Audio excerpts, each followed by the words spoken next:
Ya, hampir sejam sebelum kita menamatkan tahun 2022, alhamdulillah pada kali ini kita berkesempatan untuk membawakan imbasan bagi tahun 2022 yang digambarkan sebagai tahun yang serba mencabar.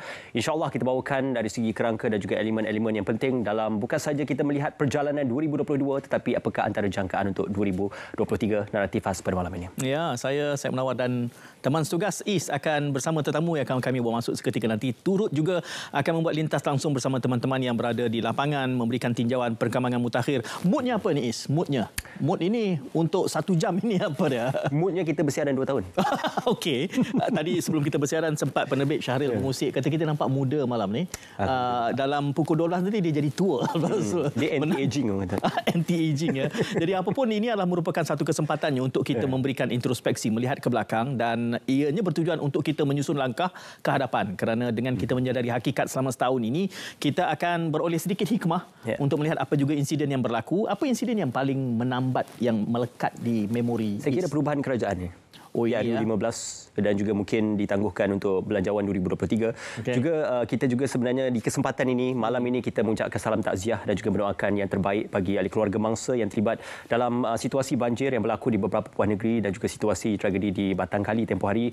Sama-sama kita doakan juga sama-sama kita menadah kesyukuran kepada Allah Subhanahu Wa Taala kerana dalam perihal kita menuju ke tahun 2023, kerajaan senantiasa memberikan gambaran supaya kita senantiasa berjaga-jaga dan juga berhati-hati dalam sebarang ketidaktentuan yang bakal. Ya, dan keguruhan ini masih belum berakhir. Gambarannya masih akan ada ancaman daripada perubahan iklim yang berlaku. Sabah dan Sarawak digambarkan Januari nanti akan turut terpalit sama dengan insiden kenaikan air dan banjir khususnya. Jadi kita masih lagi bersiap sedia dan kesiapsiagaan ini penting untuk kita berdepan dengan apa juga kemungkinan. Dan kerana itu selama 1 jam, kita bersiaran selama 1 jam 30 minit pada malam ini.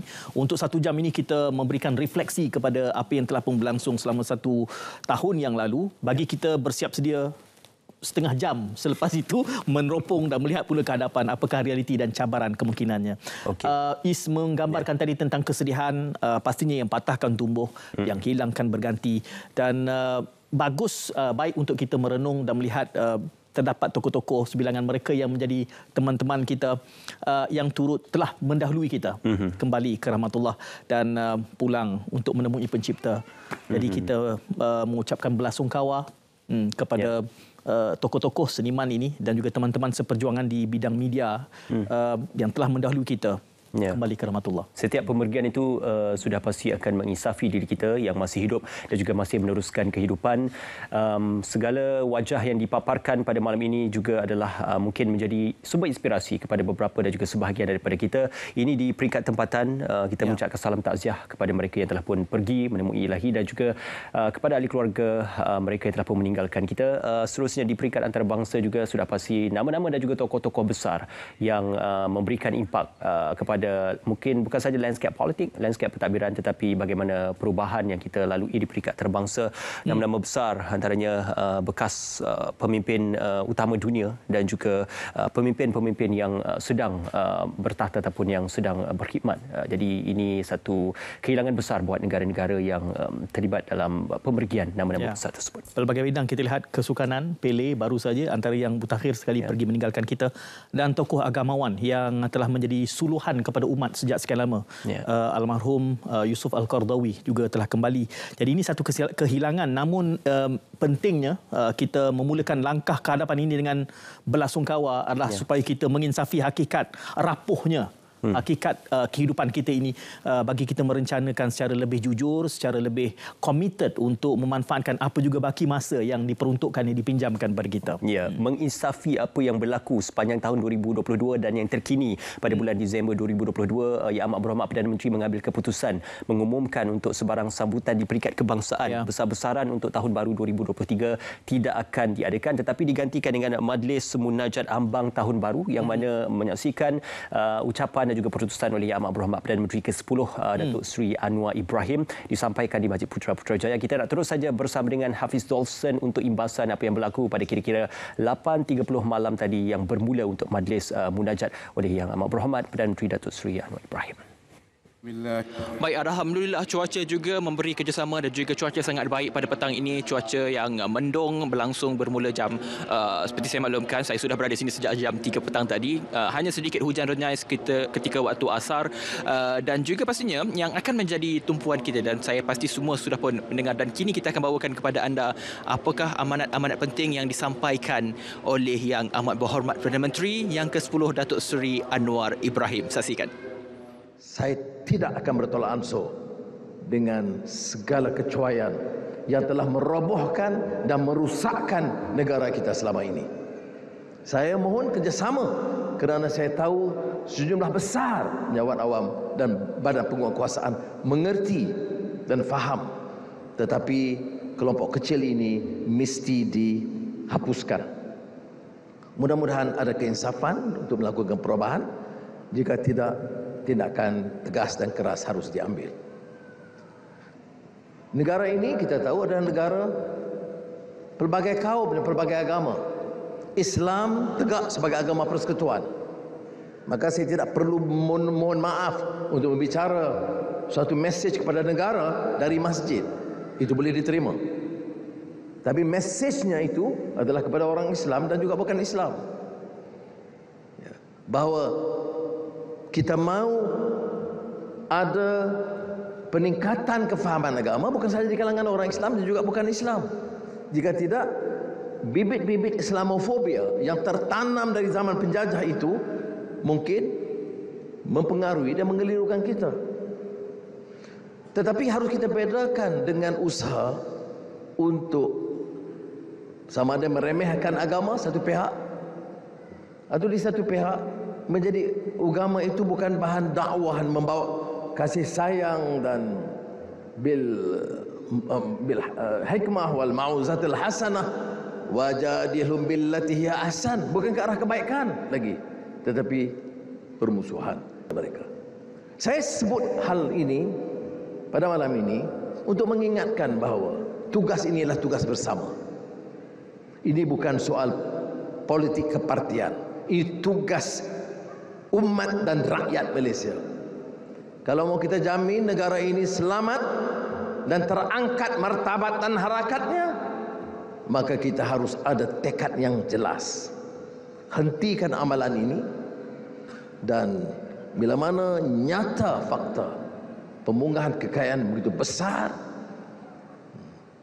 maka rakyat harus bersama untuk memunggahkan ini dan mengembalikan kepada rakyat. Baik, demikian tadi amanat yang disampaikan oleh Yang Amat Berhormat Perdana Menteri Datuk Seri Anwar Ibrahim, dan pastinya syarat dengan pesanan dan juga syarat dengan apa yang akan dilakukan dalam kerajaan perpaduan untuk negara Malaysia. Banyak soal politik, soal ekonomi, pelaburan, kesihatan, dan juga yang paling penting antara yang ditekankan adalah peranan anak muda dan juga mengimarahkan masjid misalnya. Itu antara pesanan-pesanan yang kita bawakan kepada anda. Jadi kepada anda, selamat menyambut tahun baru 2023 dengan semangat yang baru, impian yang baru, dan juga sama-sama untuk kita mengembeling tenaga untuk bersama dengan kerajaan hari ini untuk mengembalikan semula kegemilangan negara kepada tahap yang lebih baik. Itu sahaja daripada saya, Hafid Dawson. Kembalikan semula kepada Syed Munawar dan juga Ismail di studio. Ya. Terima kasih Hafiz Dolson untuk perkongsiannya. Saya kira julung-julung kali perutusan oleh Amat Berhormat Perdana Menteri dipancarkan secara langsung dari masjid, dan insya-Allah ini juga kena dan juga tepat dengan situasi yang sedang melanda negara pada ketika ini. Yang penting intipatinya berpesan untuk kita melakukan semangat, masih di antara yang boleh kita bergaris bawahkan dalam ucapan tadi adalah semangat untuk reform, islah yang dibawakan, dan ini merupakan satu petunjuk. Mudah-mudahan ia akan terus membawa limpahan kebaikan dan membina satu legasi baru kepada kepimpinan negara. Kerana untuk kita berbincang pada malam ini selama 1 jam setengah, kita akan membina segmennya, dan untuk pusingan yang awal ni kita mungkin akan memberikan sedikit sinopsis, merenung kepada politik. Jadi dua panelis yang bersama menemani. Saya rasa terlalu maskulin lah kita punya ambang tahun baru ni, Dr. Zukri. Macam mana? Macam mana, Dr. Wandi? Maskulin sangat kita malam ni. Tapi nanti kita ada tetamu yang kita bawa secara dalam talian. Tetamu pada malam ini Dr. Zukri Idris, Ketua Pegawai Eksekutif Yayasan Pembangunan Polisi dan Hal Ehwal Ekonomi Malaysia PIS, dan di hujung sana Dr. Nur Nirwandi Mat Nordin, Penganalisis Keselamatan dan Politik Pusat Pengajian Perang Saraf Media dan Informasi UiTM. Selamat datang ke imbasan 2022. Saya selalu nak sebut apa tahu? Ambang 2023. Sebenarnya kita dalam segmen imbasan lagi. Kita mengimbas 2022 sebelum kita masuk 50 minit lagi. Ya. InsyaAllah. Jadi kita ikuti bingkisan imbasan politik bagi 12 bulan yang berlalu.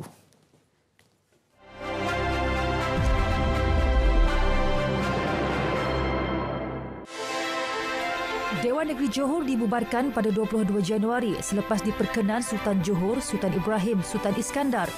Pembubaran bertujuan menyelesaikan isu politik negeri itu selepas kerajaan negeri sedia ada hanya memiliki majoriti tipis. Tanggal 12 Mac, rakyat Johor memilih 56 wakil rakyat masing-masing. 40 kerusi berjaya dimenangi Barisan Nasional sekaligus membentuk kerajaan negeri dengan majoriti 2/3. Kejayaan merupakan momentum kemenangan yang diperoleh menerusi PRU Dun Melaka beberapa bulan sebelum itu. Situasi itu mendorong desakan agar Parlimen pula dibubarkan. Perdana Menteri ke-9 Datuk Seri Ismail Sabri Yaakob kemudian mengumumkan Dewan Rakyat dibubarkan 10 Oktober. Pembubaran berlangsung beberapa hari selepas Belanjawan 2023 dibentangkan. Keputusan dibuat bertujuan menghalang tercetusnya ketidakharmonian dalam pentadbiran kerajaan. Ia juga dilaksana bagi menoktahkan dakwaan mengenai keabsahan pentadbiran negara. Pembubaran Parlimen sekaligus membuka laluan kepada pelaksanaan PRU 15. 19 November ditetapkan sebagai hari undi. Pakatan Harapan menjadi parti gabungan politik yang menang jumlah kerusi terbanyak iaitu 83 kerusi. Ia diikuti Perikatan Nasional dengan 72 kerusi dan BN 30 kerusi. Keputusan membawa kepada situasi Parlimen tergantung pertama kali berlaku dalam sejarah negara. Bagi menyelesaikan ketidaktentuan itu, Yang di-Pertuan Agong Al-Sultan Abdullah menitahkan semua ketua gabungan parti politik menghadap dan mengemukakan nama untuk dilantik sebagai Perdana Menteri. Isu penubuhan kerajaan dan pemilihan Perdana Menteri akhirnya terungkai selepas Datuk Seri Anwar Ibrahim dilantik sebagai Perdana Menteri ke-10. Dan pertama kalinya, konsep kerajaan perpaduan diguna pakai dalam mentadbir negara.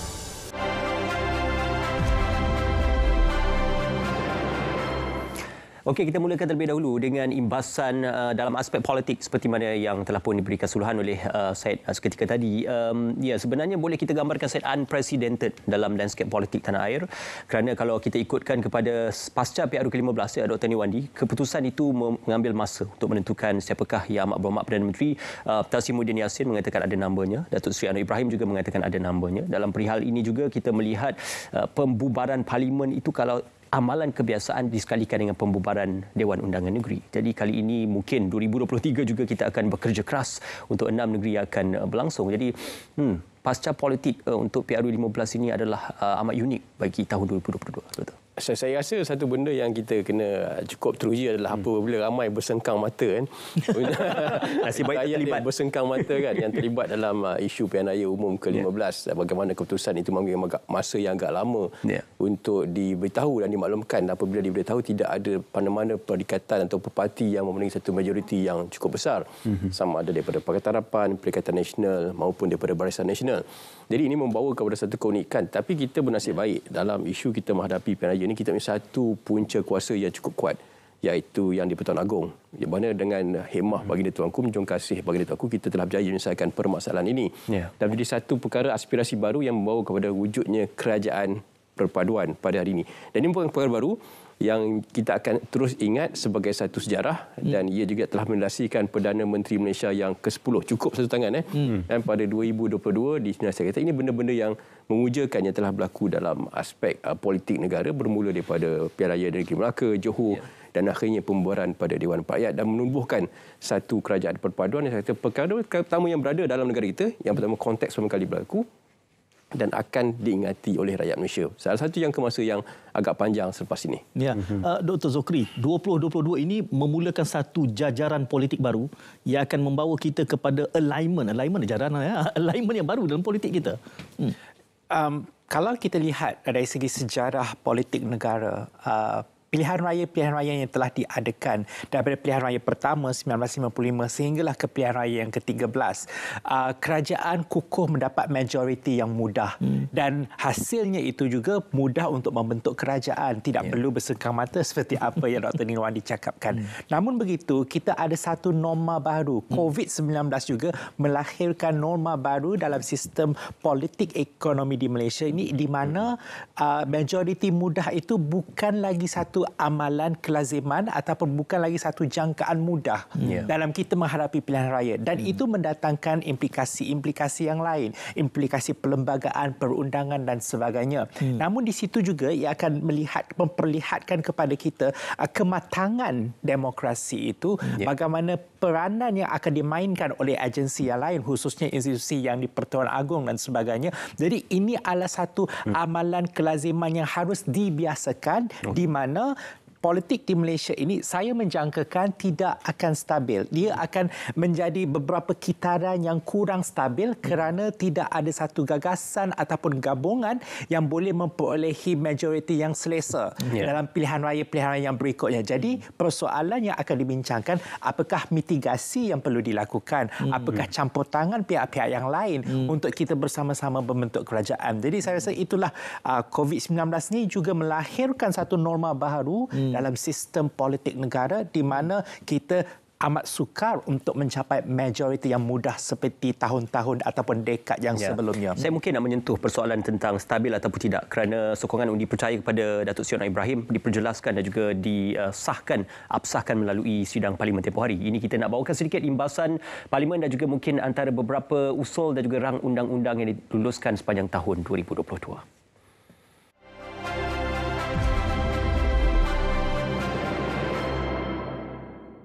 Parlimen ke-14 menyaksikan beberapa akta dipinda dan diluluskan.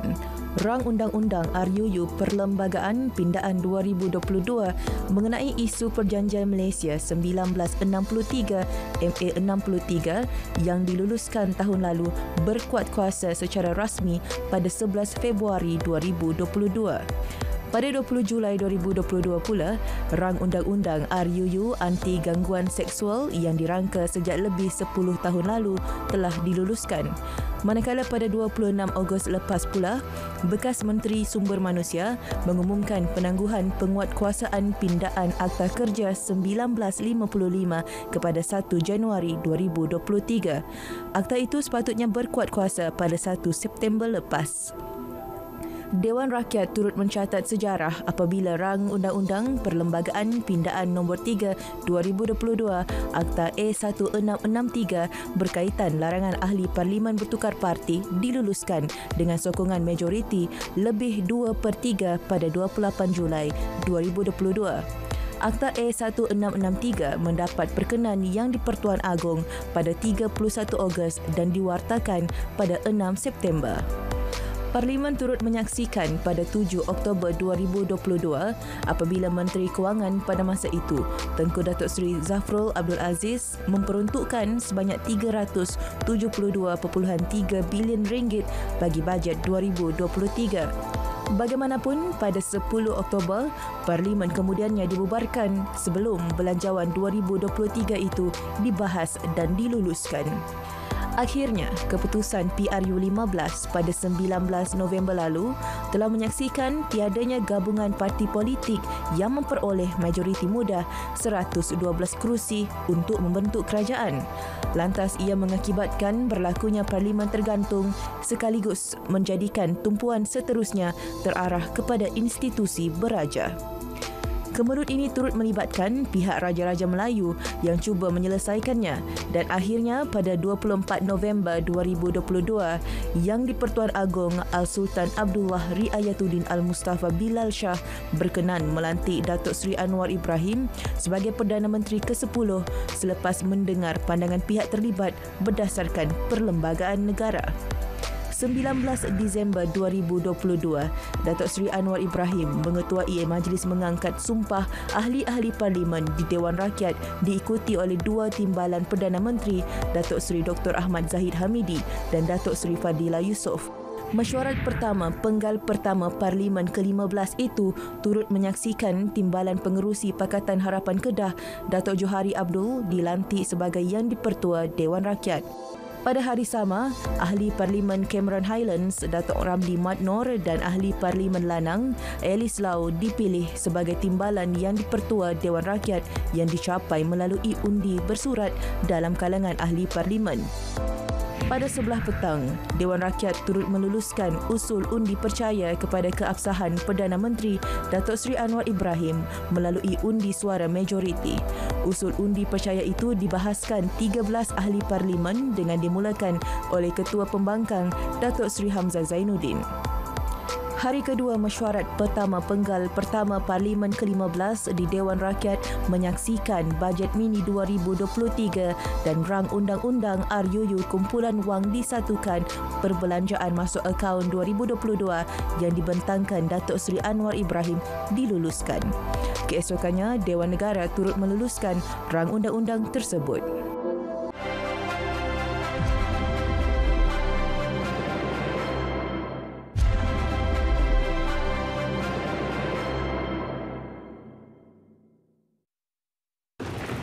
Persediaan sebelum menghadapi banjir. Peka terhadap amaran banjir. Simpan dokumen penting dan sediakan beg kecemasan. Bersedia untuk berpindah sekiranya diarahkan pihak berkuasa. Langkah-langkah dilakukan semasa banjir. Dapatkan maklumat situasi terkini daripada sumber yang sahih. Berpindah segera apabila diarahkan. Jangan sentuh mana-mana peranti elektrik dalam keadaan basah. Jangan cuba harungi air deras. Langkah-langkah dilakukan selepas banjir. Jangan hampiri talian elektrik yang putus atau jatuh. Elakkan memakan makanan yang terkena air banjir. Elakkan terdedah kepada air banjir supaya tidak dijangkiti penyakit berjangkit bawaan air. Pulang ke rumah hanya setelah situasi disahkan selamat.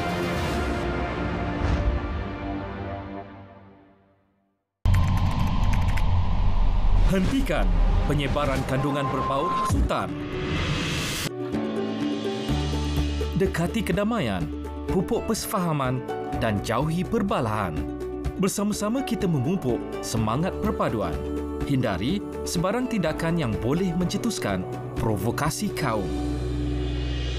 Raikan hari perayaan di Malaysia bersama-sama dengan mengunjungi antara satu sama lain. Selain mengeratkan silaturahim, masyarakat juga dapat memahami dan menghormati perayaan di Malaysia. Sertai aktiviti kemasyarakatan dan sukan bersama-sama. Dan sebaran mesej positif mengenai kepentingan perpaduan oleh media massa. Sekiranya terdapat maklumat kandungan sensitif, berbaur agama, bangsa dan institusi diraja atau 3R, laporkan kepada Suruhanjaya Komunikasi dan Multimedia Malaysia SKMM.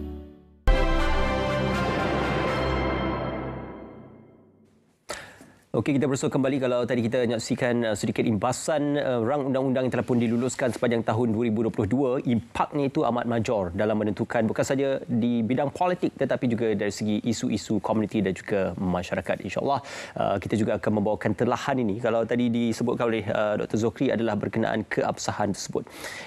Absah ataupun tidak sudah termaktub bahawasanya Yang Amat Berhormat Datuk Seri Anwar Ibrahim adalah Perdana Menteri ke-10. Cuma kita tidak boleh memisahkan antara politik dan juga ekonomi. Saya teringat apabila selepas pelantikan Yang Amat Berhormat Perdana Menteri Datuk Seri Anwar Ibrahim dilaporkan nilai mata wang ringgit mengukuh ataupun semakin meningkat. Jadi apa mungkin pemisahan ataupun hubung kait yang amat rapat antara politik dan ekonomi dari segi pasca PRU 15 ini? Semestinya banyak kandungan-kandungan literature ataupun data yang memperlihatkan kepada kita kestabilan politik mempunyai berkaitan secara langsung, a direct causal mechanism dengan kestabilan ataupun pengukuhan ekonomi. Dan saya juga pernah diwawancara oleh RTM apabila kita melihat kepada krisis-krisis ekonomi yang lalu di mana pada tahun 1970-an negara berdepan dengan krisis Bretton Woods Institution dan krisis minyak. Pada tahun 1990 1980-an kita ada balance of trade issue, 1997 krisis keuangan Asia Tenggara, 2008 subprime crisis dan sebagainya. Kesemua krisis ini ditangani oleh negara pada ketika itu kerana mempunyai satu kepimpinan yang kemas dan strategik, satu kepimpinan yang stabil. Jadi itu sudah cukup untuk mengatakan kepada kita dalam pengalaman kita sebagai negara membangun yang bergantung kepada ekspor, import, perdagangan antara negara-negara sekeliling ini, kestabilan politik itu mempunyai perkaitan yang sangat kukuh. Jadi itulah disebabkan kita sudah ada Perdana Menteri yang baru dilantik yang telah dipersetujui oleh Yang di-Pertuan Agong, maka persepsi pelabur asing, persepsi nilai-nilai mata wang terhadap nilai mata wang ringgit juga akan meningkat. Itu adalah satu yang lumrah apabila kita sudah selepas pilihan raya kita sudah ada kerajaan yang stabil. Jadi saya rasa apa yang penting adalah bagaimana untuk kita terus memperlihatkan kepada ekonomi luar bahawa kestabilan politik ini akan terus kekal berterusan supaya polisi-polisi yang terus menjana ekonomi dapat dilahirkan. Sebulan, apakah ini ukuran wibawa yang memadai untuk kita mengatakan bahawa peningkatan ekonomi ini ada kaitan secara langsung, direct dengan wibawa Perdana Menteri yang baru ini? Kerana kita juga dengar pandangan mantan Perdana Menteri yang turut mengkritik, menggambarkan bahawa zaman masa IMF dulu ada pertembungan pandangan. Saya nak beri ruang ini kepada Dr. Wandi untuk mengukur sukat wibawa dan hubungan langsung dengan prestasi ekonomi dalam tempoh sebulan ini. Kalau kita kaji dari segi konteks keselamatan negara, kalau kita tengok dasar keselamatan negara sendiri kita meletakkan ada 9 teras dasar keselamatan negara. Kestabilan sosiopolitik itulah satu, dan ada kepembangunan ekonomi, dan di hujung dari teras ke-9 adalah pengiktirafan antarabangsa. Dan pengiktirafan antarabangsa ini dominan untuk memastikan negara itu diterima dari segi kewibawaannya, dari segi dasar negara, dari segi isu-isu domestik membawa kepada pengiktirafan negara dan menarik pada pelaburan-pelaburan luar. So, tentu kita ada perkara lain, tentu rangsangan ekonomi dan tentu isu semasa yang kita hadapi sekarang isu keselamatan makanan yang juga dikatakan tunjang utama untuk mengukur prestasi ekonomi negara, sama ada kita mampu untuk mengekalkan import yang berlebihan ataupun kita mampu untuk mengeksport dan mewujudkan satu dasar agriculture, dasar pertanian yang baru untuk mengambil isu-isu ekonomi. Dan isu ekonomi juga ni, kita lihat perjalanan fasa itu memang berlaku dalam negara. Apabila salah satu insiden saya rasa cukup popular pada 2022 yang perlu dirakam disimpan adalah apabila semasa sidang akbar, Perdana Menteri, Presiden Turki menelpon dan mendata Datuk Seri Anwar Ibrahim. Itu satu kejutan kepada semua. Tidak pernah berlaku dalam sejarah negara ketika dan momen itu berlaku. Ini satu pada segi gerak sarafnya atau segi kenyataan bagaimana pengiktirafan masa berlaku, ia satu yang cukup mengujakan. Tetapi dari segi jangka masa panjang sebulan ini, kita lihat pengiktirafan masa itu berlaku. Dan kita lihat isu-isu yang penting adalah bagaimana hubungan antara negara-negara ASEAN. Kita berada dalam landasan kedua dalam keselamatan kawanan negara ASEAN, 39 di dunia. Tetapi kemerisian ekonomi China dijangka akan berlaku pada tahun depan. Dan sudah tentu ini akan memberikan sedikit ruang pergeseran ekonomi, sama ada akan berlaku penurunan dan penguncupan ekonomi itu berlaku dalam skala global yang cukup meluas. Dan sudah tentu peperangan Ukraine masuk tahun yang kedua. Dan kita ada isu-isu serantau yang masih belum dapat dipastikan, terutama isu-isu berhubung Myanmar yang juga baru-baru ini United Nations juga telah memberikan beberapa resolusi berhubung isu junta di Myanmar. Jadi ia akan juga bergantung pada pengiktirafan bangsa dan rangsangan ekonomi khususnya dari segi keselamatan makanan dan perkara-perkara berbangkit. Tetapi rantaian utama itu akan berlaku apabila kita melihat sama ada kekuatan kemuncupan ekonomi China ini dan juga bagaimana pengukuhan nilai dolar US itu akan meimbangi ataupun mengapung ekonomi. Tapi secara keseluruhannya kita rasa pengiktirafan bangsa ini sedang berlaku dan cuma berharap supaya apa yang berlaku kita dapat melakukan, dan saya rasa banyak agensi-agensi ekonomi telah meramalkan bahawa pertumbuhan ekonomi Asia Tenggara akan berlaku secara moderate, iaitu sederhana. Pasca pandemik menyaksikan mungkin penilaian mata asas untuk keluaran dalam negara kasar di beberapa negara tidak lagi seperti sebelumnya kerana banyak yang menggunakan 2019 sebagai mata asas untuk penilaian tersebut. Tetapi apapun kita akan saksikan sedikit impasan ekonomi apa yang berlangsung bermula dari Januari sehinggalah Disember 2022.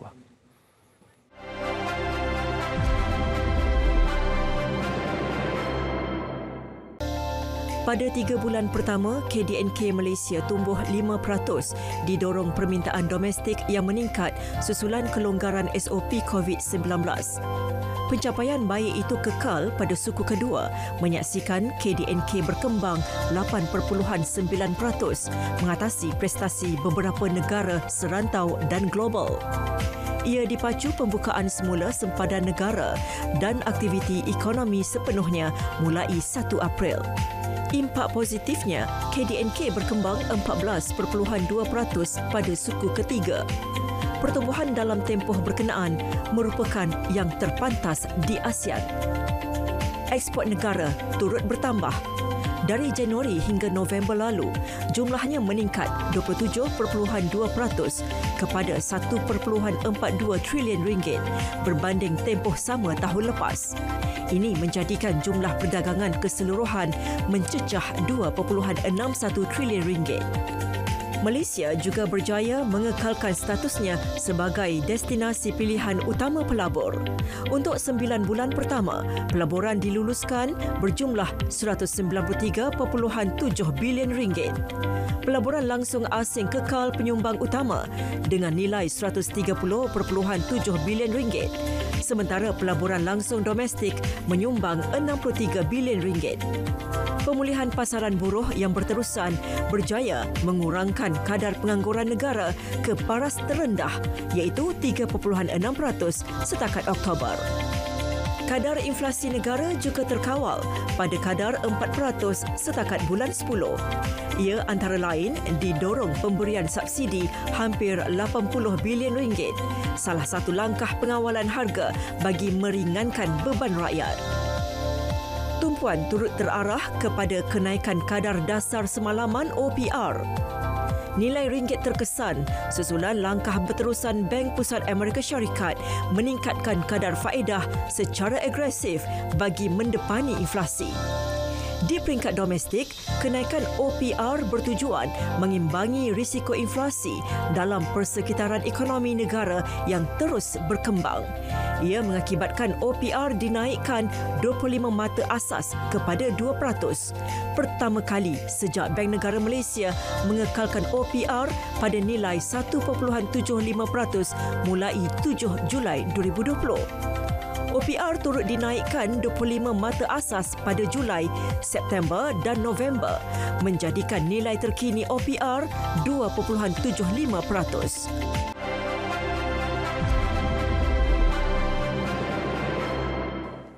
Okey, tidak terlupa kita juga ada perkongsian bersama dengan sahabat-sahabat dari negeri. Kita nak terus saja ke Melaka, tapi sebelum itu mungkin tadi kita sudah tanya kepada Dr. Zokri. Dr. Niwandi, perihal berkenaan ekonomi ini, kalau diikutkan kepada sudah pasti ada satu perkara kebiasaan untuk kita melihat KDNK meningkat dan sebagainya. Cuma apabila dalam tempoh setahun saja 4 kali kadar OPR telah pun diumumkan. Jadi apakah ini petanda yang baik untuk persediaan ekonomi pada 2023? Kalau kita lihat apa fungsi OPR ni, salah satunya adalah untuk mengikat kadar inflasi yang berlaku dalam negara. Dan saya rasa satu perkara yang perlu dipahami apabila OPR itu dinaikkan ataupun itu ditingkatkan, maka ia ada satu perkara yang diunjurkan untuk mengikat kadar inflasi yang berlaku dan ia diperfahami. Dan negara-negara besar seperti yang anda cakap juga menggunakan OPR untuk mengikat inflasi-inflasi yang sedang berlaku dalam negara. Dan saya rasa dalam satu perkara yang berlaku dalam negara kita juga mungkin dikatakan akan berlaku lagi satu kenaikan OPR pada tahun depan ataupun penghujung tahun ini, tapi dah habis tahun depan untuk mengikat kadar inflasi. Dan saya rasa satu pembaharuan dalam strategi ekonomi yang dirangka oleh fiskal negara daripada bank negara harus dipahami oleh masyarakat, kerana kebergantungan negara adalah diukur prestasi-prestasi kecairan tunai dan kadar inflasi negara. Maka apabila berlaku satu pengikatan ataupun kenaikan OPR itu, maka ia ditujuan khusus untuk memastikan inflasi itu tidak berlaku dengan agak ketara. Dan dalam keadaan ini, di mana kita akan menghadapi satu perkara berhubung dengan isu penambahan, isu-isu kenaikan harga barangan bekalan makanan yang mungkin akan berlaku secara agak sekata sehingga pada masa ini, maka satu langkah-langkah pengawalan perlu diambil untuk mengikat kadar inflasi itu berlaku, dan salah satunya itulah menggunakan OPR dan meningkatkan perkara-perkara yang berkaitan dengan kedudukan ekonomi negara. Dan kita berharap supaya ia sekurang-kurangnya dapat merencatkan proses inflasi itu daripada berlaku secara mendadak, dan ia terbukti berkesan di negara-negara besar seperti yang anda cakap, juga di negara-negara serantau di Asia khususnya. Ya, inflasi bukan hanya soal kita yang di Kuala Lumpur, tapi juga seluruh Malaysia ini banyak yang merasakan. Rakan tugas kita Syikin sudah bersiap sedia di Melaka. Kita berlintas langsung dahulu bersama Syikin untuk melihat perkembangannya di sana, bagaimana keadaan di sana. Silakan kepada Syikin di sana, Melaka. Ismail, terima kasih. Sambutan ambang tahun baru 2023 di Melaka juga disambut secara sederhana, yang mana tiada konsert besar-besaran diadakan. Bagaimanapun di Pesta Bunga Melaka, iaitu di Taman Seribu Bunga ini, sambutan ambang tahun baru 2023 dilaksanakan dengan dendangan lagu-lagu rakyat dan juga kerohanian oleh Brigade Seni Melaka, dan juga ini dilaksanakan sempena Pesta Bunga Melaka 2022, dan antara yang berlangsung pada malam ini ialah meet and greet bersama artis terkenal tanah air, antaranya Zarul Amreda dan juga Nizam Lazmana. Selain itu, sementara menunggu pertunjukan bunga api tepat jam 12.30 malam nanti. Dan pada malam ini saya tidak berkeseorangan, juga bersama saya adalah pengurus besar bahagian promosi pelancongan negeri Melaka, Encik Sahari Basirun. Baik, Encik Sahari, menjelang 2023, mungkin apa yang bakal menanti pelancong yang akan ke negeri Melaka bermula 2023 ini? Ya, terima kasihlah kepada RTM. Kita sekarang ini berada di Taman Seribu Bunga dan kita mengambil kesempatan bersempena dengan Pesta Bunga Melaka 2022 ini. Kita akhirilah tahun 2022 ini dengan sambutan Pesta Bunga Melaka 2022, dan juga insya-Allah dalam beberapa minit lagi ni kita akan menyambut tahun baru 2023. Sudah semestinya untuk sektor pelancongan untuk negeri Melaka, kita mengharapkan satu cahaya yang bersinar pada tahun 2023, di mana kita cuba lakukan yang terbaik berbanding pada tahun ini, tahun 2022, dan kita harapkan pada tahun 2022 ini sasaran untuk mencapai pelancong sebanyak 5.6 juta akan tercapai, dan sekiranya sasaran tercapai pada tahun 2023, kita mengharapkan kenaikan pelancong kita sebanyak sekurang-kurangnya 10%, dengan mengambil keadaan ekonomi yang semakin baik dan juga pintu-pintu sepadan yang akan dibuka pada tahun hadapan. Baik, Encik Sahari, sedikit ucapan tahun baru 2023 khususnya untuk penonton RTM ketika ini. Okey, saya Sahari bin Basirun, pengurus besar bahagian promosi pelancongan Jabatan Ketua Menteri Melaka. Dengan ini, dengan warga kerja bahagian promosi pelancongan Jabatan Ketua Menteri Melaka, dengan ini ingin mengucapkan selamat tahun baru 2023 kepada seluruh masyarakat dan juga rakyat Malaysia. Baik, terima kasih banyak atas perkongsian itu, Encik Sahari. Baik, terima kasih. Jadi kepada semua penonton RTM, saya Nur Rashid Abdul Rahim bersama kru penerbitan juga mengucapkan selamat tahun baru 2023. Kembali bersama Munawar dan Ismail di studio, silakan. Ya, terima kasih Ashikin untuk perkongsiannya. Kalau di Melaka kita ada Pesta Bunga di Perak untuk tahun melawat Ipoh bagi tahun 2023. Nur Ain Abu Bakar ada laporannya untuk kita katakan menjelang tahun baru 2023 dan juga tahun melawat Ipoh bagi tahun 2023. Silakan Ain. Ya, saya dan Ismail di studio. Seperti mana pengumuman Perdana Menteri sebelum ini, di Perak juga tiada sebarang sambutan ambang tahun baru 2023, dan pada malam ini hanya diadakan pelancaran tahun melawat Ipoh 2023 yang mana telah pun disempurnakan oleh Menteri Besar Perak Datuk Seri Sarani Mohamad sebentar tadi di Stadium Indra Mulia Ipoh ini. Dan pada pelancaran tersebut juga turut diperkenalkan logo lebah yang mana akan digunakan sebagai ikon pelancongan TMI 2023. Baik, bagi memperincikan dengan lebih lanjut berkenaan dengan pelancaran ini, bersama dengan saya ketika ini Menteri Besar Perak Datuk Seri Sarani Mohamad. Baik Datuk Seri, pertama kali tahniah di atas pelancaran TMI 2023 ini. Secara keseluruhannya, apakah signifikan pelancaran tahun melawat Ipoh 2023 ini, Datuk Seri? Okey, dia yang pertamanya seperti kita maklumi bahawa dalam tempoh beberapa tahun kebelakangan sebelum ini Ipoh ini telah mendapat beberapa pengiktirafan. Contoh yang pertama, pengiktirafan yang diberi oleh Lonely Planet pada tahun 2019, iaitu Ipoh diiktiraf sebagai 3 bandar kopi terbaik di Asia oleh New York Times dan juga Lonely Planet pada tahun 2019. Dan juga kita mendapat pengiktirafan Ipoh sebagai 10 destinasi terbaik untuk mencuba makanan tempatan oleh booking.com. Ini pada tahun 2018. Maknanya orang yang gemarkan kepada makanan tempatan. Dan yang ketiga ni, Ipoh juga telah diundi sebagai antara 9 tempat terbaik untuk dilawati di Asia. Jadi agensi yang membuat penerapan ini ialah majalah Lonely Planet pada tahun 2016. Berdasarkan kepada pengiktirafan ini, kita rasakan sudah tiba masanya kita menjadikan Ipoh sebagai bandaraya untuk menarik ramai orang berkunjung mulai tahun 2023. Sebab itu pada malam ini kita melancarkan Tahun Melawat Ipoh. Baik Datuk Seri, baru-baru ini dalam Belanjawan 2023 juga, selain fokus kepada Bandaraya Ipoh, Datuk Seri juga turut memberi penekanan terhadap secara keseluruhan sektor pelancongan di negeri Perak ini. Secara keseluruhan hala tuju sektor pelancongan pada 2023 nanti dan akan tahun-tahun mendatang bagaimana Datuk Seri? Okey, sektor pelancongan adalah merupakan salah satu daripada punca pendapatan negeri Perak.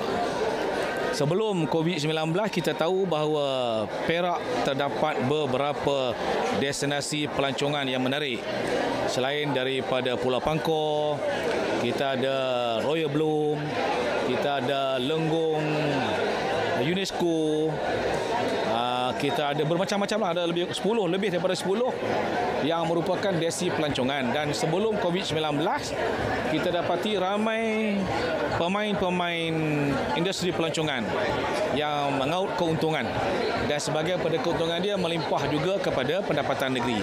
Jadi sebab itu pada bajet yang saya umumkan baru ni, kita meletakkan pelancongan juga sebagai sebahagian daripada belanja yang kita tumpukan, kerana kita yakin perbelanjaan yang kita tumpukan kepada pelancongan akan memberi pulangan balik kepada pemain-pemain industri pelancongan. Yang bawa booth dapat duit, yang bawa package pelancongan dapat duit, mereka yang ada chalet dapat duit, yang ada hotel dapat duit, yang ada homestay dapat duit, yang jual barangan makanan pun dapat duit. Jadi semua ni akan mendapat keuntungan, faedah daripada sektor pelancongan di negeri Perak ini. Baik Datuk Seri, akhir sekali 2022 akan melabuhkan tirainya dan kita akan melangkah ke 2023. Mungkin akhir sekali ada amanat daripada Datuk Seri sendiri kepada rakyat di negeri Perak ini. Okey, pada setiap masa memang kita sentiasa mendoakan supaya hari ini lebih baik daripada semalam. Kita doakan hari esok lebih baik daripada hari ini.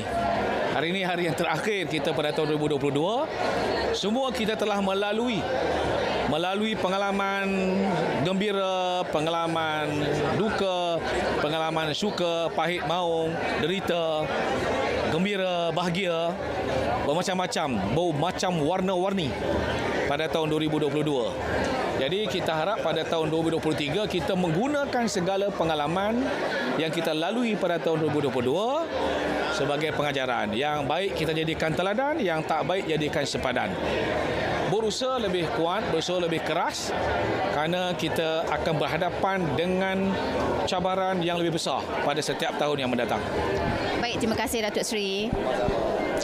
Baik, dengan pelancaran TMI 2023 ini pastinya akan membuka lembaran baru kepada sektor pelancongan di negeri Perak khususnya dan di dalam negara amnya, dan terutama di bawah tata kelola kerajaan negeri yang diterajui oleh Menteri Besar Datuk Seri Sarani Mohamad. Dalam masa sama juga kita harapkan 2023 ini dapat menjadi pentas kepada pelbagai lagi kejayaan dan pencapaian kepada negara dan negeri. Jadi saya kira setakat itu kembali semula kepada Syed dan Ismail di studio, silakan. Terima kasih Hain. InsyaAllah esok pagi kita mengopi di Ipoh. Mengopi di Ipoh. 2023 tahun melawat Ipoh. TMI. Itu menariknya. Nanti kita akan juga bersama teman-teman di Sabah dan Sarawak. Tapi mungkin masanya untuk kita berehat terlebih dahulu. Beri ruang teman-teman kita di studio untuk minum dan kembali studio selepas ini Imbasan 2022.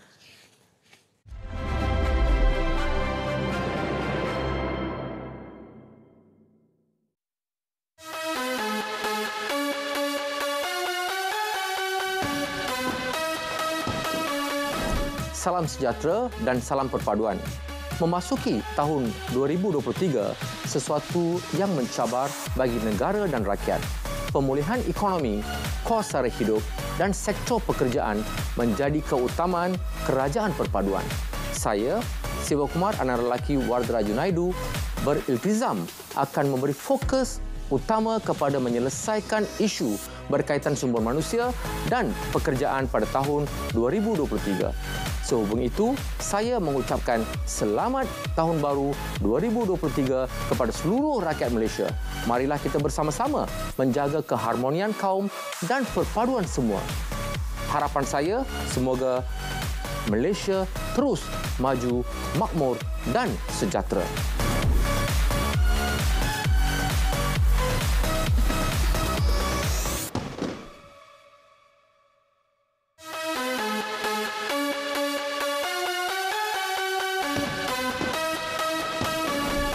Assalamualaikum warahmatullahi wabarakatuh dan salam perpaduan. Memasuki pasca peralihan endemik tahun 2023, saya Dr. Zaliha binti Mustafa serta warga Kementerian Kesihatan terus berazam meningkatkan sektor kesihatan awam sebagai keperluan asas rakyat dan berusaha terus memerangi COVID-19. Tentunya penjagaan sistem kesihatan awam suatu yang mencabar untuk kita tangani bersama dan saya berharap kerjasama rakyat untuk kita bersatu padu menjaga kesihatan diri dan masyarakat. Sehubungan dengan itu, saya mengucapkan Selamat Tahun Baru 2023 kepada seluruh rakyat Malaysia. Marilah kita bersama-sama menjaga keharmonian dan perpaduan.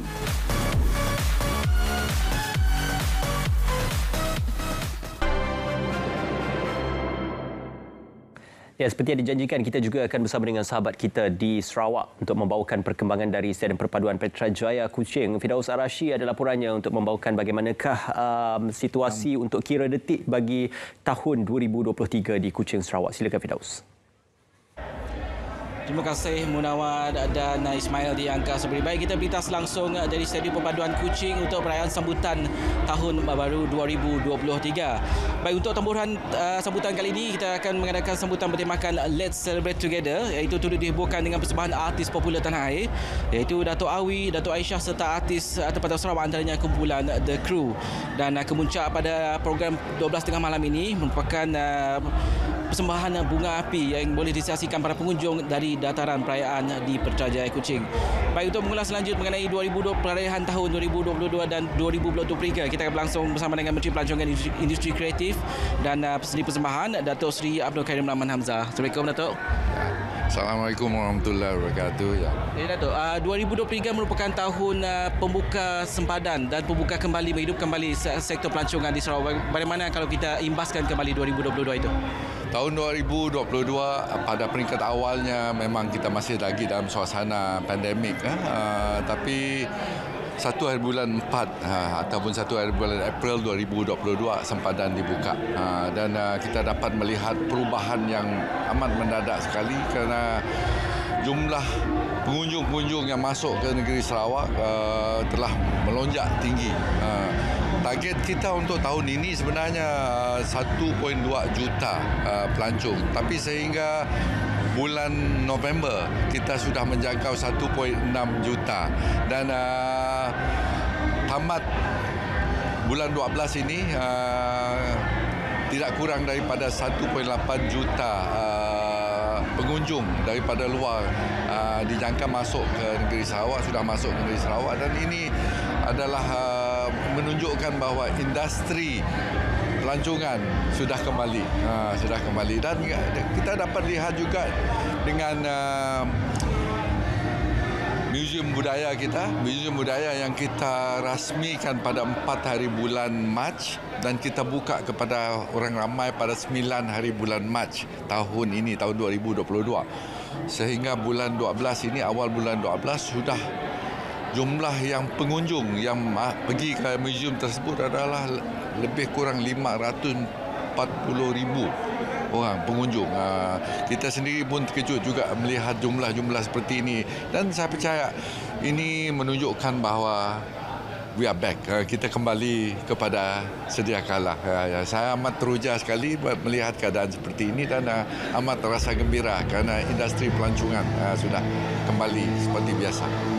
Datuk, melihat kepada pergerakan positif ini, bagaimana perancangan untuk tahun depan? Ya, untuk tahun depan kita kita ada acara-acara tertentu dalam skop kementerian kita, acara-acara tonggak kementerian seperti Rainforest World Music Festival, Borneo Jazz Festival, Culture Festival, Food Festival. Memang kita banyak, dan acara-acara ini memang kita akan adakan termasuk dengan International Marathon dan sebagainya, dan akan ditambah dengan acara-acara yang lain yang sudah tersedia.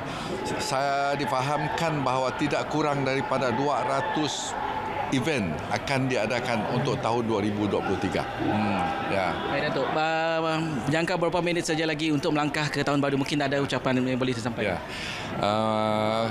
Sekejap lagi kita akan sampai ke ambang 2023. Saya ingin mengucapkan selamat tahun baru 2023 pada semua warga Malaysia, warga Sarawak, dan harapan kita adalah dalam tahun baru ini kita tidak akan dilanda oleh musibah lagi. Cukuplah 2-3 tahun yang lepas, dan harapan saya kepada warga Malaysia, warga Sarawak juga adalah untuk sentiasa memupuk keharmonian di antara kaum, di antara agama. Ini adalah negara kita, kita jaga negara kita dengan sebaik mungkin, dan semoga ekonomi Malaysia, ekonomi Sarawak akan terus meningkat selepas ini, insyaAllah. Ya. Baik, terima kasih atas perkongsian tadi. Baik, itu saja yang boleh saya kongsikan dari Stadium Perpaduan di Kuching, dan dari saya dan kami dari Bilik Berita dan juga warga RTM Sarawak mengucapkan selamat tahun baru 2023. Dengan itu kembali bersama Syed dan Ismail di Angkasa Beri. Silakan. Ya, itu tenaga energinya, auranya dari Sarawak, dan kita ingin terus saja berlintas langsung bersama teman Syafif di Sabah pula, gema syukur ambang tahun baru. Kita bersama Syafif. Silakan Syafif. Ya, terima kasih Syed dan Ismail. Assalamualaikum dan salam perpaduan. Menjelang detik 12.30 malam, rakyat seluruh negara pasti tidak akan melepaskan peluang untuk bersama-sama memeriahkan kedatangan tahun baru 2023 ini. Selari dengan saranan Perdana Menteri Datuk Seri Anwar Ibrahim supaya menggantikan sambutan tahun baru dengan mengadakan program munajat. Begitu juga di Sabah ini menyahut seruan tersebut melalui penganjuran program munajat ambang gema syukur yang dianjurkan oleh My Found Action di Masjid Bandaraya Kota Kinabalu. Kalau anda boleh lihat, suasana dalam masjid juga penuh dengan jemaah yang sama-sama hadir untuk mengimarahkan program munajat yang diadakan. Jadi untuk mengetahui lebih lanjut, kita terus saja bersama Mufti Kerajaan Negeri Sabah, Datuk Aziz Bongso Jaafar. Assalamualaikum Datuk. Waalaikumsalam warahmatullahi wabarakatuh. Pertama sekali, boleh Datuk kongsikan secara ringkas objektif dan pengisian yang telah dianjurkan program malam ni? Alhamdulillah, pertama sekali kita ucapkan tahniah kepada My Fund Action, satu NGO yang memfokuskan kepada belia kerana mengadakan acara yang begini bermakna. Jadi secara umum apa yang dibuat program malam ini adalah satu alternatif bagi menunjukkan bahawa sambutan tahun baru itu lebih bermakna bila ada program-program kebajikan, peribadatan, cinta Rasul dan pelbagai lagi yang saya difahamkan dianjurkan oleh My Fund Action dan YOSH. Memandangkan kita akan beralih ke tahun baru, tentunya pelbagai cabaran bakal dihadapi. Mungkin harapan Datuk sempena tahun baru? Ya, kita berharap tahun baru 2023 Masihi ini negara kita akan lebih makmur. Masalah ekonomi yang menghambat masyarakat akan dapat diatasi oleh pemerintah atau dikurangkan impaknya, dan kita berharap juga bahawa kecintaan kita kepada program-program agama akan terus semarak dan berkembang, supaya dengan itu negara kita akan menjadi negara baldatun tayyibatun rabbun ghafur, negara yang mendapat barakah daripada Allah Subhanahu wa taala, insyaallah. Terima kasih atas perkongsian itu, Datuk. Sama-sama. Baiklah, itu saja perkongsian langsung dari Masjid Bandaraya Kota Kinabalu. Kita kembali kepada Syed dan Ismail. Terima kasih Syafif untuk perkongsian dari Kota Kinabalu, Sabah. 2022 juga menyaksikan disebabkan kesan rumah hijau dan juga climate change, beberapa perubahan cuaca juga dampak ataupun kesan-kesan kepada cuaca di peringkat global juga memberikan kesan kepada di peringkat tempatan juga di Malaysia. Jadi kita nak saksikan imbasan yang berlaku sepanjang tahun 2022 untuk gambaran bencana dan juga tragedi yang berlaku sepanjang tahun 2022.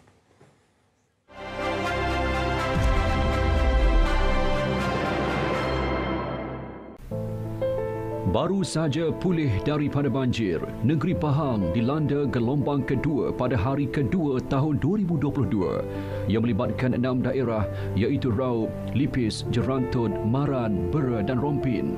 Banjir teruk yang melanda negeri Terengganu menyaksikan peningkatan mangsa lebih 17,000 penduduk pada 1 Mac lalu. Kesemua bangsa ditempatkan di 141 pusat pemindahan sementara PPS. Lembah Kelang dilanda banjir kilat di beberapa kawasan akibat hujan lebat sejak jam 3 petang pada 7 Mac. Beberapa laluan serta kawasan terjejas mengakibatkan ribuan kenderaan tenggelam dan terperangkap. 10 Mac, insiden tanah runtuh Taman Bukit Permai 2, Ampang merangkut 4 nyawa dan seorang cedera ringan selain 15 buah rumah serta 10 kenderaan terjejas. 3 Syawal bagi 17 penduduk kampung Seri Segambut, Pekan Nanas, Pontian sedikit hiba apabila dilanda banjir kilat selepas hujan lebat lebih dari 2 jam. 1 PPS dibuka iaitu di Sekolah Kebangsaan Melayu Raya bagi menempatkan 3 keluarga berkenaan. Pada 11 Mei, seramai 1,826 orang daripada 698 keluarga di Beaufort dan Tenem dipindahkan ke PPS akibat banjir susulan hujan lebat melanda 2 daerah ini. Pada hari yang sama, 3 buah kampung di Janda Baik, Bentong dilanda banjir lumpur susulan hujan berterusan selama 2 jam. 4 kampung di daerah Baling terjejas akibat limpahan Sungai Kupang susulan hujan lebat selama 3 jam pada 4 Julai. Penempatan yang terjejas melibatkan penduduk kampung Ipoi dan kampung Tanjung Luasi, Mukim Kupang serta kampung Sedim dan kampung Junang di Mukim Bakai. 30 kediaman dan premis rosak akibat ribut puting beliung di Kampung Undang, Marang, Terengganu pada 31 Oktober. Pengarah bomba Selangor Nur Azam Khamis pula berkata satu kejadian tanah runtuh berlaku awal pagi 17 November di Taman Seri Jeluk Kajang melibatkan sebuah rumah teres 2 tingkat. Keempat-empat mangsa berusia 19 hingga 26 tahun berjaya diselamatkan. Lebih 3,000 penduduk terjejas banjir ditempatkan di 27 pusat pemindahan sementara di 6 negeri yang melibatkan negeri Kelantan, Perak, Johor, Selangor, Melaka dan Kedah pada pertengahan November. Ia susulan monsun timur laut yang membawa hujan lebat dan angin kencang terutama di Sabah, Sarawak dan pantai timur Semenanjung sehingga kini. Penghujung tahun lalu, negara dikemparkan dengan kejadian tanah runtuh di tapak perkhemahan Fathers Organic Farm di Batang Kali pada 16 Disember.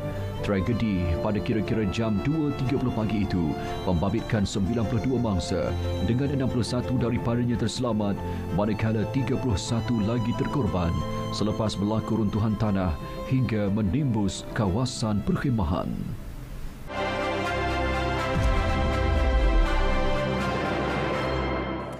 Mengambil surah Ar-Rum telah berlaku kerosakan di darat dan juga di laut disebabkan oleh tangan-tangan manusia. Maka tanggungjawab manusia jugalah untuk memperbaiki dan juga menanganinya. Ya, rasa macam roller coaster imbasan ni.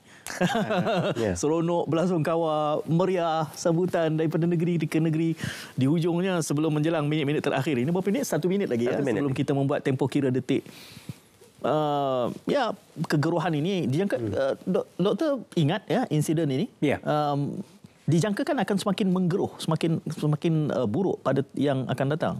Dari perspektif polisi, bagaimana untuk polisi ini menyelesaikan masalah ini, kita ada satu perkiraan. Apakah trend yang kita tahu akan berlaku, adakah trend yang kita tidak tahu berlaku. Contohnya dalam isu hujan, kita tahu bahawa setiap tahun akan berlaku hujan. Tapi apa yang kita tidak tahu bila hujan itu akan turun. Jadi dari segi pembuatan dan juga pelaksanaan polisi itu, kita mengambil kira bagaimana untuk kita mengimbangkan kedua perkara ini. Jadi ini yang kita akan perdalamkan nanti dan kita menjelang hanya beberapa saat saja lagi ingin kita membuat tempoh kira detik. Apa ertinya tempoh yang strategik pukul 12.30 malam ini? Okey, jom. Apakah anda sudah bersedia untuk kita menginjak ke tahun baru 2023? Ayo kita saksikan kira detik 10, 9, 8, 7, 6, 5, 4, 3, 2, 1. Selamat datang 2023.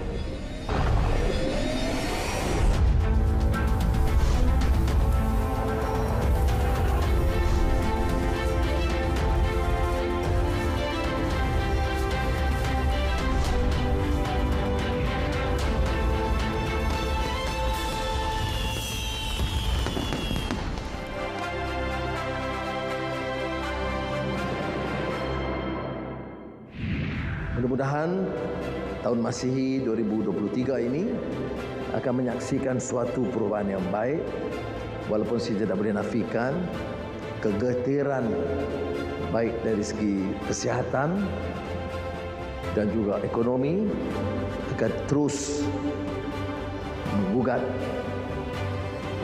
kestabilan ekonomi terutamanya. Tetapi saya yakin insya-Allah sekiranya kita ada sikap yang positif, membawa perubahan, pimpinan politiknya, pejabat awamnya, badan penguatkuasaannya dan rakyat umumnya dengan suatu matlamat untuk menegakkan satu sistem yang lebih adil kepada semua rakyat negara kita dan menuju ke arah baldatun thayyibatun rabbun ghafur.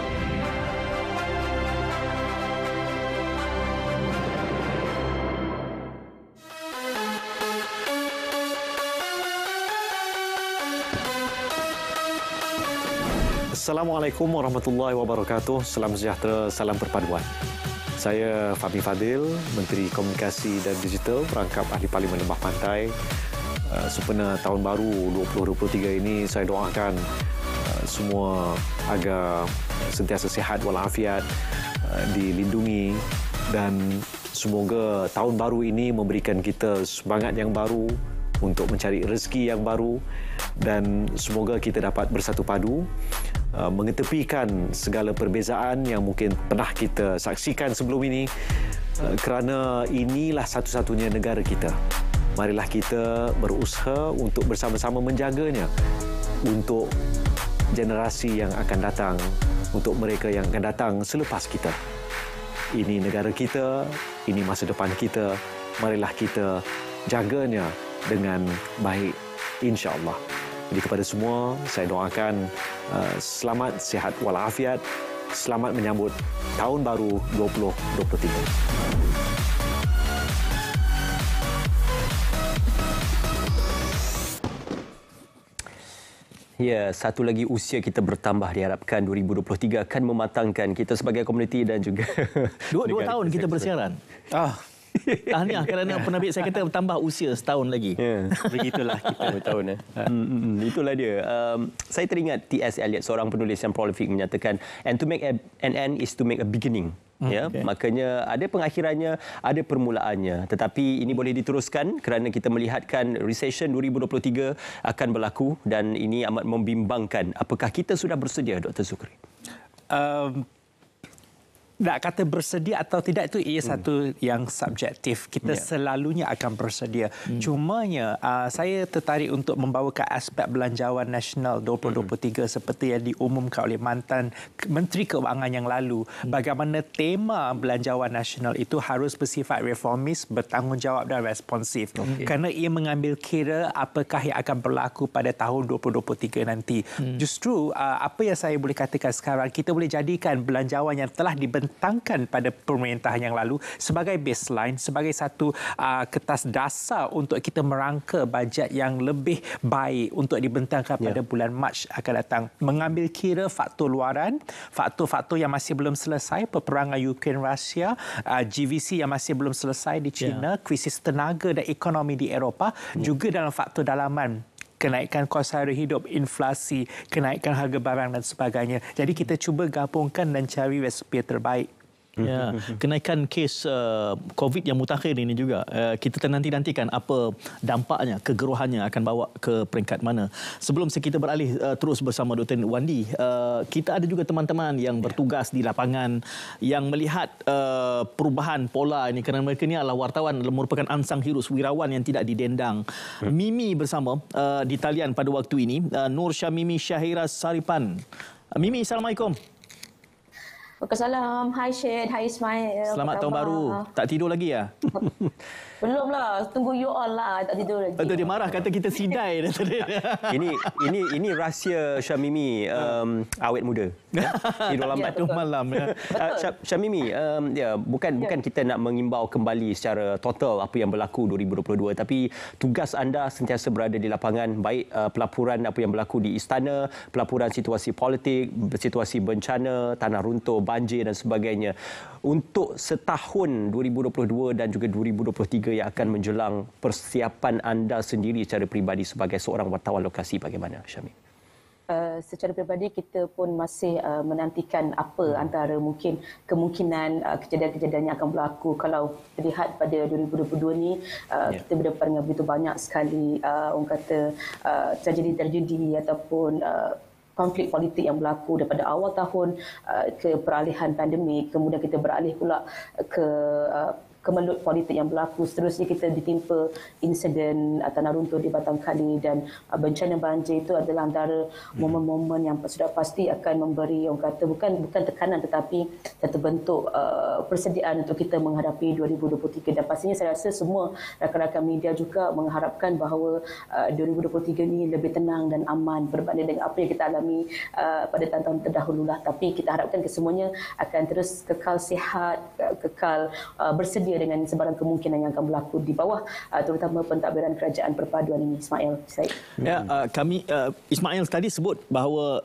Mimi merupakan frontlinernya, ya. Saya sebutkan sebagai bardan, barisan hadapan, dan banyak insiden, termasuk kalau wartawan di Istana Negara tu dia dapat McD, dapat KFC, tapi di lokasi bencana ini satu realiti yang lain. Di dalam kekayaan pengalaman Mimi itu, mana momen 2022 itu yang sebenarnya paling memberikan dampak kepada memori dan juga corak fikir barangkali, pengalaman sebagai wartawan?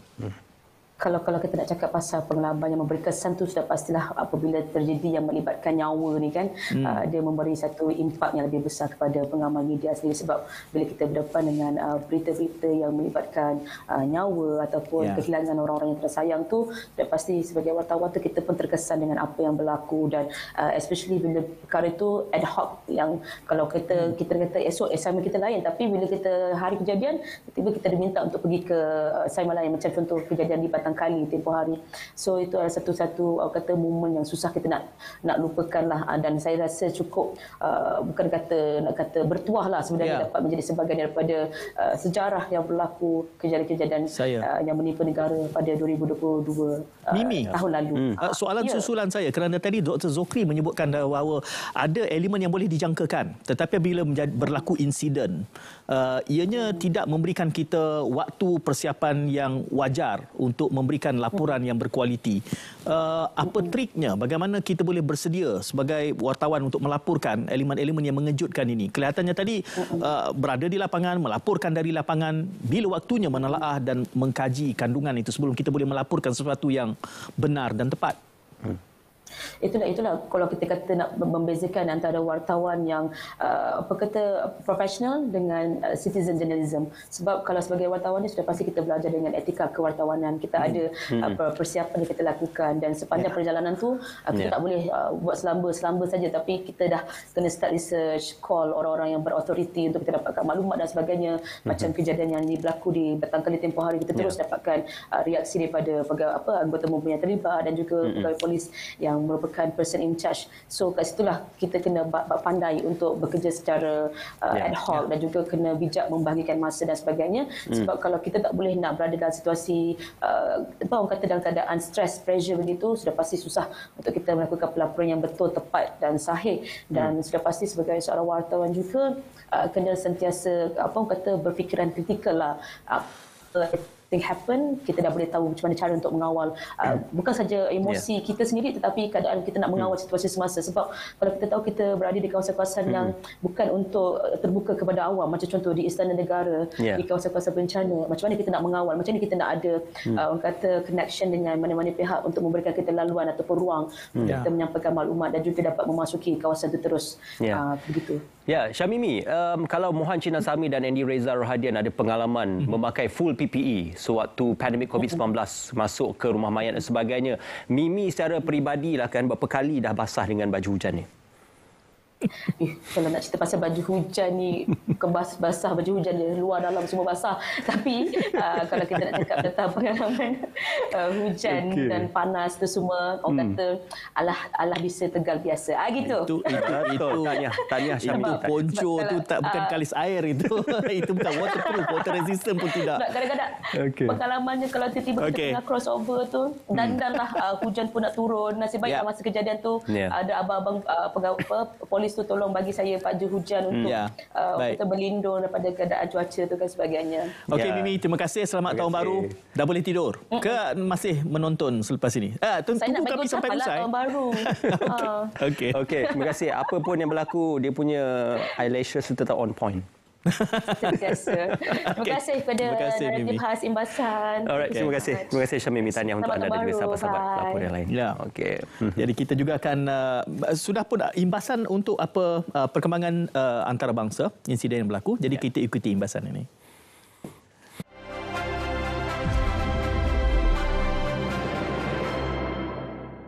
Pemerintah paling lama dalam sejarah dunia moden, Ratu Elizabeth II menghembuskan nafas terakhir pada 8 September 2022.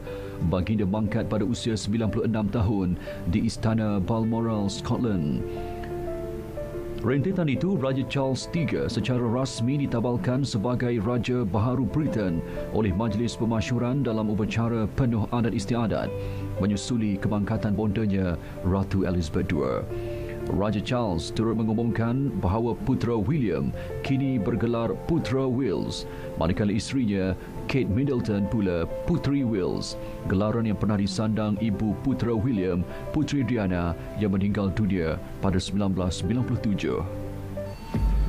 Sejak Februari lalu, Rusia melancarkan perang berskala penuh terhadap Ukraine dengan menyasarkan bandar-bandar utama dalam serangannya. Hampir 7,000 orang awam dilaporkan terbunuh, manakala lebih 10,000 lagi cedera selepas Rusia melancarkan operasi ketenteraan terhadap Ukraine, menurut angka yang dikeluarkan oleh Pertubuhan Bangsa-Bangsa Bersatu PBB. Pertubuhan Bangsa-Bangsa Bersatu PBB di Timur Tengah turut mendedahkan lebih 150 rakyat Palestin dan lebih 20 warga Israel telah terbunuh dalam konflik Israel-Palestin pada tahun ini, menandakan angka kematian tertinggi dalam tempoh setahun. PBB turut melahirkan kebimbangan terhadap peluasan penempatan Israel di tebing barat dan Baitul Maqdis Timur yang merupakan pelanggaran nyata terhadap resolusi PBB dan undang-undang antarabangsa. Selebih unit perlawanan.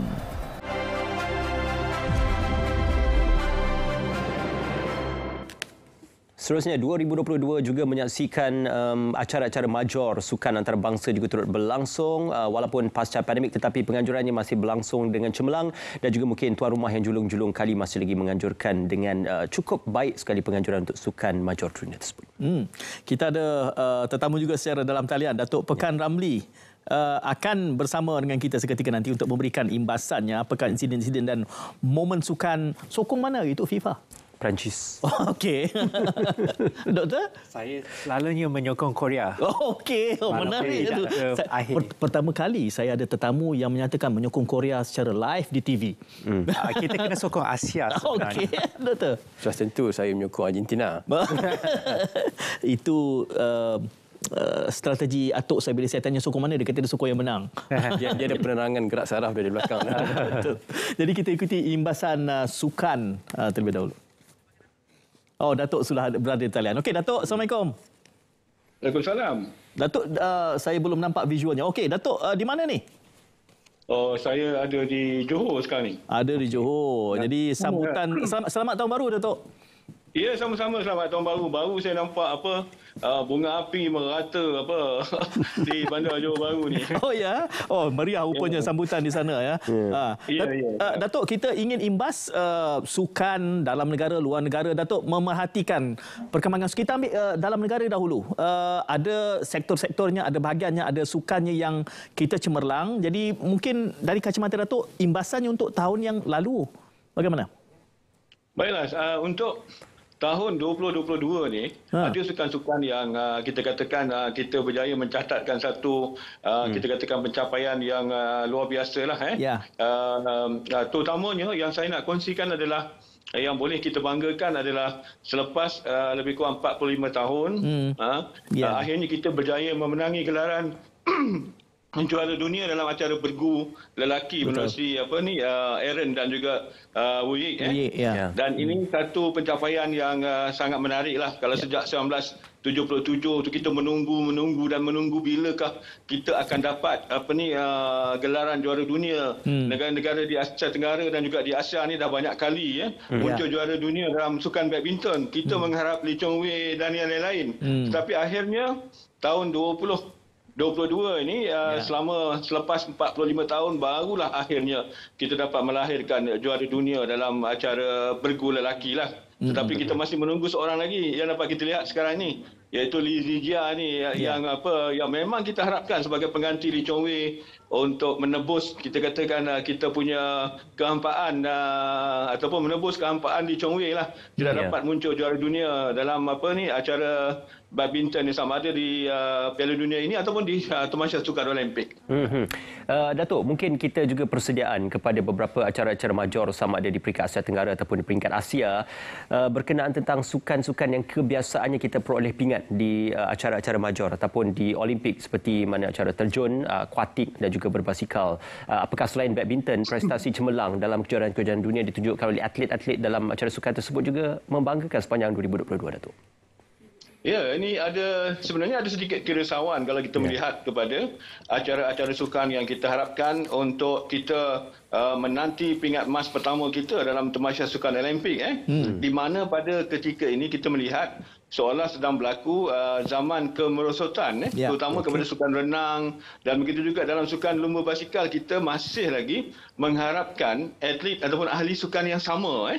Dan sepatutnya kita sudah mempunyai pelapis-pelapis yang sudah pun bersedia ataupun menjadi tumpuan kita untuk mendapatkan pingat emas di Sukan Olimpik. Tetapi selepas ini kita agak risau sedikit. Terutama adakah kita masih lagi terpaksa mengharapkan Datuk Azizul untuk memenangi pingat emas dalam sukan basikal di Olimpik 2024 di Paris nanti. Dan begitu juga saya tidak nampak bahawa sukan terjun kita akan dapat ataupun kita boleh meletakkan sandaran adakah masih lagi kepada Datuk Pandalela ataupun mungkin juga Nodabita. Jadi ini yang merisaukan sedikit kita. Datuk menyebutkan kerisauan itu kerana disebutkan tadi istilahnya kemerosotan. Mungkin ada quantum leap yang kita boleh lakukan dari kacamata Datuk sebagai penganalisis. Baik, untuk perkara yang kita maksudkan ini, saya melihat kita memerlukan program jangka panjang untuk membentuk pelapis yang sentiasa saja bersedia untuk mengambil alih kita katakan jago-jago dunia yang ada bersama dengan negara kita sekarang ini. Kerana kalau kita lihat sekarang ini kita bila ada je seorang atlet yang kita harapkan untuk memenangi pingat di Sukan Olimpik, atlet itulah yang akan kita berikan tumpuan sampailah akhirnya mereka sudah tidak berdaya lagi untuk mendapatkan apa yang kita hajatkan terutama pada Tamasya Sukan Olimpik. Ya. Istilahnya apa? Perah selagi mahu, Datuk. Ya. Datuk, juga untuk sukan bola sepak untuk Piala AFF Suzuki juga untuk 2003 dan juga edisi yang seterusnya, bagaimana kita melihat mungkin kembali Piala AFF Suzuki itu? Okey, Piala AFF ni agak sedikit kontroversi sikitlah kepada skuad negara kita lah, Harimau Melaya lah, terutama kerana kita kalau negara lain itu dapat mengumpulkan pemain-pemain terbaik mereka untuk bersama dengan pasukan kebangsaan, tetapi kita mungkin disebabkan faktor-faktor tertentu ramai pemain-pemain yang kita anggap adalah pemain-pemain terbaik yang ada di negara kita tidak dapat sama-sama dalam pasukan. Jadi ini ada sedikit kita tidak boleh orang kata merasa kita katakan itu hak dan tanggungjawab mereka, tetapi tanggungjawab mereka kepada negara juga sebenarnya amat kita harapkan. Tetapi apakan daya, inilah yang kita ada dan kita percaya kepada skuad kita. Kita harapkan ada kita katakan berita yang baiklah menanti skuad Harimau Melaya, terutama kita mengharapkan sekurang-kurangnya mereka akan mara ke peringkat separuh akhir pada edisi kali ini. Sukan kita katakan bola sepak AFF ni adalah satu gambaran sebenarnya, bukanlah kita katakan kalau kita kalah itu hilang pride kita ataupun hilang maruah kita, tetapi sebenarnya ia adalah satu sentimen yang sangat tinggi sebenarnya di kalangan peminat-peminat bola sepak di seluruh rantau Asia Tenggara ini. Gelak sinis Datuk. Selamat tahun baru Datuk. Datuk, selamat tahun baru. Dan kita nak mengopi nanti dengan Datuk. Nak congkil lagi banyak cerita belakang tabir ni, dia kadang-kadang lebih hangat daripada apa yang kita dapat secara live di sini. Datuk, terima kasih. Dia kata penganalisis sukan ni, dia kata jarang tidur malam. Okey Datuk, terima kasih. Bukan 24 jam. Okey, terima kasih Datuk. Selamat tahun baru, jumpa lagi. Sama-sama. Terima kasih Datuk. Kita masih bersama tetamu kita Dr. Zokri dan juga Dr. Nur Dirwandi. Banyak yang telah kita bicarakan. Dia macam roller coaster lah, saya sebutkan tadi kan. Ada elemen yang menyedihkan, ada yang menginsafkan, ada yang harus kita melihat ke hadapan. Dr. Zokri, untuk 2023 ini, walau saya seronok tadi boleh kata ada yang boleh dijangkakan, ada yang tidak boleh dijangkakan. Jadi untuk 2023 ni ada momen yang harus kita amat-amati dan perhatikan. Secara umumnya permasalahan kita pada tahun 2022 masih belum diselesaikan di peringkat global. Jadi kita menjangka ia akan terus berlarutan pada tahun 2023. Dalam pada masa yang sama dari segi permasalahan domestik, walaupun keabsahan Perdana Menteri telah dibuktikan, tetapi kita masih ada pilihan raya negeri yang masih berbaki, yang sedikit sebanyak akan juga mencorakkan lanskap politik dalam negara kita. Tapi bila kita gabungkan kesemuanya sekali, saya merasakan pada tahun 2023 inilah tahun yang mencabar untuk Malaysia. Kerana kita berdepan dengan masalah luar yang tidak selesai, dalam pada masa yang sama kita ada masalah akar umbi di kalangan rakyat kita juga yang masih belum selesai. Justru ia memerlukan kekemasan daripada pihak pentadbiran kerajaan. Seperti mana yang Amat Berhormat Perdana Menteri kata tadi, perlu ada sinergi antara political actors ataupun ahli politik, penjawat awam, pembuat polisi seperti kami, ahli akademik, media dan sebagainya, supaya kita bergerak sebagai satu pasukan. Namun begitu, apabila kita menjangkakan dari segi ekonomi dijangka sedikit turun. Apabila Bank Dunia merangka kita hanya akan mencapai pertumbuhan ekonomi global 2.9, itu bawah di paras normal. OECD juga mengatakan kita akan bergerak secara perlahan, dan juga dalam belanjawan nasional telah juga dibentangkan bahawa ekonomi Malaysia bergerak secara sederhana pada tahun ini. Tahun ini kita dah di tahun baru kan. Sudah masuk tahun baru. Bagaimana untuk kita mengadaptasi, kita merubah apa yang perlu ubah dari segi perbelanjaan dan sebagainya, itu sebenarnya bergantung kepada kebijaksanaan pemimpin dan juga disambut baik oleh rakyat jelata.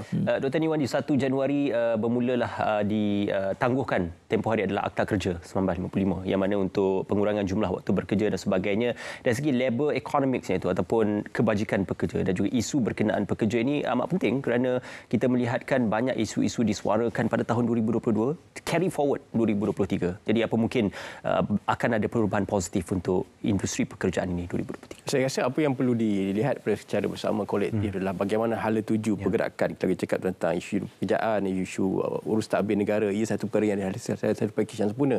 Kerana apa yang merisaukan kita apabila kita bercakap perkara itu berhubung dengan isu konsep ataupun idea yang tidak disertakan dengan satu struktur asas yang sempurna. Tetapi untuk menjadikan sesuatu itu operatif, kita kena satu struktur asas yang sempurna. Di sini saya rasa kepentingan masyarakat, pemikir-pemikir dasar, dan kita satu kerajaan perpaduan, dan kita pada hari ini 2023 adalah kita lebih untuk melihat membina struktur dan menjadikan ia berlaku secara secara operatif. Kita banyak undang-undang yang masih tertunggak. Kita ada undang-undang tembakau dan merokok yang patutnya kata dibentangkan dan dibincangkan, dan perkara-perkara inilah membina kepada kepentingan negara dan ia selaras dengan satu perkara yang lebih objektif, di mana kalau kita lihat apa yang paling merisaukan dalam kita bercakap tentang kemajuan teknologi industri pekerjaan adalah isu berhubung utamanya seperti keselamatan cyber. 2022 kita tidak membincangkan secara dengan lebih mendalam, tapi apa yang paling risaukan adalah berhubung isu-isu breach of data, isu-isu data-data yang bocor, isu-isu berhubung keselamatan cyber yang perlu dilihat, dan ia memberi satu pemacuan dalam era teknologi dan ekonomi yang berlaku secara terus, secara terancang. Dan ini memerlukan satu bentuk perwatakan, satu bentuk isu. Sama juga dengan akta kerja, perkara-perkara yang berhubung dengan isu-isu pekerjaan, isu-isu integriti, isu keselamatan digital yang perlu juga dipelopori dengan baik dan sepenuhnya. Dan saya rasa ini merupakan satu bentuk comprehensive security, keselamatan. Kerana apa juga yang berlaku dalam negara, sekiranya kita tidak punya satu asas dasar keselamatan yang cukup baik dan dasar keselamatan yang cukup sempurna, politik juga tidak akan stabil dan ia akan merecatkan pelbagai pertumbuhan termasuk ekonomi, pekerjaan dan perkara-perkara yang berkaitan dengannya. Saya sebutkan tadi bahawa emosi kita di sepanjang 1 jam setengah ni turun naik. Dia macam roller coaster. Jadi bila di hujung-hujung disebut kita risau. Jadi ini 1 Januari ni selalunya jubilan kan. Adakah kita perlu bermula langkah 1 Januari ni, ini sudah hari baru, dengan kerisauan ni, atau adakah we are better off berbanding tahun lalu, Dr. Zukri? Sememangnya data-data yang kita ada, pendapatan KDNK negara memperlihatkan peningkatan. Seperti mana yang telah diperlihatkan sebentar tadi. Jadi ini satu permulaan yang baik. Namun begitu, permulaan ini bukanlah satu indikator yang sempurna. Masih banyak kerja-kerja yang perlu dilaksanakan. Jadi perbincangan kita seharusnya memperlihatkan apa sudah kejayaan yang kita ada, apa cabaran yang menanti di hadapan, dan bagaimana untuk kita menggabung jalinkan kejayaan dan kekuatan kita dan cabaran itu, dan juga di mana kelemahan dan kelompangan kita, ketirisan kita, kebocoran kita. Jadi di situlah sebenarnya harus kita mulakan tahun baru yang secara konstruktif. Saya rasakan bermulanya tahun baru bukan dari segi emosi yang turun naik itu, tetapi kita mulakan tahun baru secara konstruktif dan objektif berdasarkan data-data yang sedia ada dan juga data-data yang akan kita dapat semula. Justru perkembangan dan perjalanan negara akan berjalan dengan lebih kemas. Okey, Dr. Nirwandi, landscape politik masih belum tenang. Pilihan raya negeri bakal menyusul. Apa mungkin 2023 menjadi lebih hangat daripada sebelum? Dia akan tampil bersama kita sampai subuh. Yang pasti kita ada 6 negeri, yang pasti kita mungkin tidak akan ada subuh yang panjang selepas ini, atau mungkin ada subuh yang panjang. Tarikh itu kosong. Tarikh itu masih kosong. Tetapi ia satu perkara yang cukup kita lihat secara dinamiknya. Kita harus faham apabila kita cakap tentang kestabilan sosio-politik negara, ia membabitkan kepentingan individu-individu tertentu dan kepentingan dan kepentingan negara. Tetapi apa yang berlaku dalam suasana politik tertentu, ia melibatkan kepentingan kepartian dan kepentingan individu. Yang ini yang merisaukan kita. Jadi masyarakat harus melihat ini dalam satu konteks yang lebih besar. Bagaimana untuk membentuk satu kepentingan negara dalam kestabilan sosial politik. Ia mungkin merasa benda yang agak terik, benda yang agak klise, tapi kita akan memperdebatkan benda yang sama. Apakah pentingnya mempunyai sebuah kerajaan negeri yang kuat, dapat berdiri dengan sendiri dan mengimbangi kekuatan Kedaulatan Persekutuan, ataupun memerlukan satu penggabungan yang cukup baik. Tetapi apa pun yang belum berlaku, kita harus memastikan ia bersifat kepentingan negara. Kerana inilah tahun baru 2023, kita harus membina negara. Mujurnya kita berakhir 12.30. Kalau tidak, soal kepentingan parti ataupun individu itu akan kita perpanjangkan lagi untuk sampai ke subuh nanti. Kita sudah bersedia untuk bersiaran 12 jam tanpa henti. Kita sudah dilatih untuk itu. Tapi tetamu-tetamu kita ni, kita ada sedikit ihsan dengan mereka. Dan ucapkan selamat tahun baru Dr. Wandi dan juga Dr. Zukri. Terima kasih Dr. Zukri. Terima kasih juga kepada anda yang menonton kami. Selamat tahun baru 2023. Kita mulakan dengan azam dan juga semangat yang baharu, dan juga dengan doa supaya segalanya dipermudahkan dan juga diperbaiki berbanding tahun sebelumnya. Selamat tahun baru.